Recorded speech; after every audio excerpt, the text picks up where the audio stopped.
Kita minum, ha.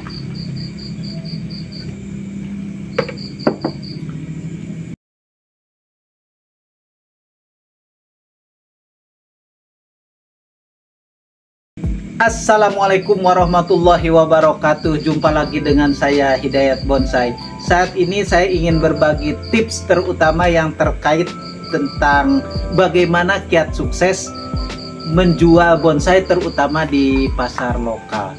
Sahabat bonsai, berbagi tips ini terutama bagi para pemula, anak-anak muda yang mau terjun ke dalam dunia bisnis atau jual beli bonsai. Nah, ini mudah-mudahan ada manfaatnya. Saya punya sedikit pengalaman berjualan bonsai, karena saya sudah menggeluti jualan bonsai ini sudah berapa tahun ini, sejak tahun 94. Berarti sudah hampir 31 tahun. Nah, sahabat bonsai, kunci yang pertama ketika kita mau terjun ke dalam bisnis bonsai, ada yang pertama kejujuran, ya. Jadi yang pertama ada kejujuran. Kapanpun dimanapun sebagai pedagang, maka kita harus mengedepankan nilai-nilai kejujuran. Itu, sahabat bonsai, walaupun berbeda cara kita berjualan zaman dahulu dengan sekarang. Kalau zaman dulu lebih kepada kita menjual secara langsung. Mungkin sekarang tanpa kita punya produk pun, tanpa kita punya kebun, tanpa punya gudang pun, kita bisa berjualan. Karena apa? Mungkin kita bisa bermitra dengan orang lain. Nah, oleh karena itu nilai kejujuran ini akan menjadi bagian yang penting, sahabat bonsai. Nah, kemudian yang kedua, tentu kita harus membaca market, pasar. Bonsai atau tanaman seperti apa yang diminati oleh pasar? Baik itu untuk bonsai yang sudah jadi ataupun bonsai bahan atau setengah jadi. Apa yang sekarang sedang diminati? Jadi bukan sekedar, oh saya sukanya pohon ini, misalnya, tidak suka pohon itu. Nah, bukan seperti itu. Ketika kita berbicara unsur bisnisnya, maka kita harus baca apa yang sebenarnya sekarang sedang digandrungi, baik dari sisi jenis maupun dari sisi size atau ukurannya. Nah, ini penting untuk kita perhatikan. Contoh, misalnya saat ini anting putri atau saing simbur. Nah, ini penting kita perhatikan karena ini terkait dengan masalah market. Kemudian juga wilayah market, wilayah pemasaran. Mungkin zona atau tiap daerah memiliki karakteristik atau kecenderungan tersendiri terhadap bonsai-bonsai tertentu.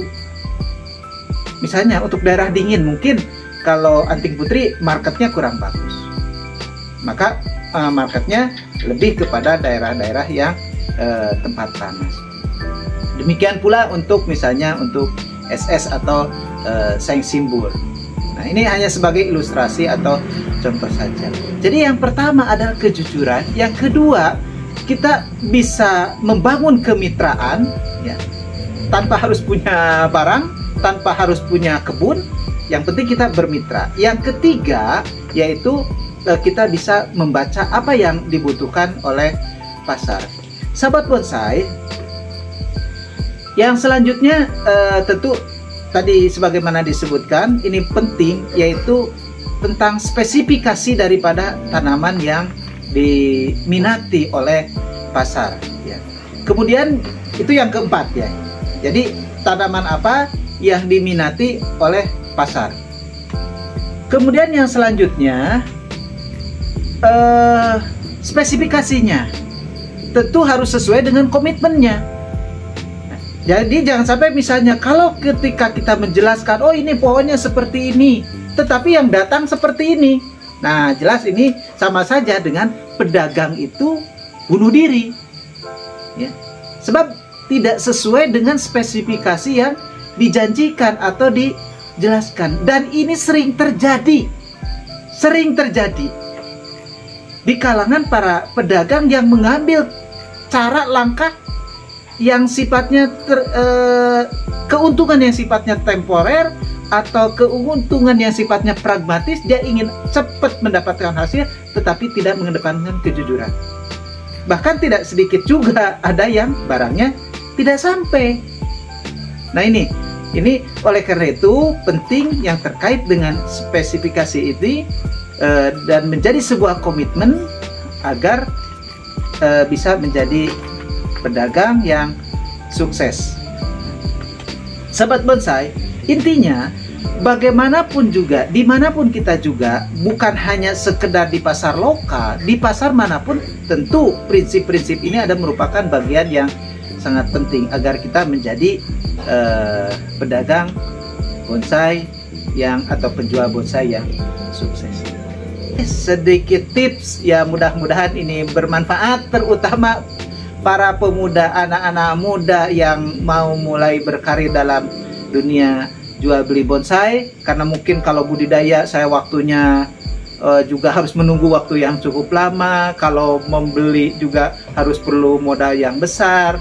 Tetapi dengan langkah-langkah kecil yang bisa dilakukan, termasuk bisa membangun mitra dengan mungkin yang sudah punya kebun, yang sudah punya bonsai, ini akan membuka satu ruang kesempatan bagi kita untuk bisa mulai berbisnis. Sahabat bonsai, demikian, terima kasih, semoga bermanfaat. Wassalamualaikum warahmatullahi wabarakatuh.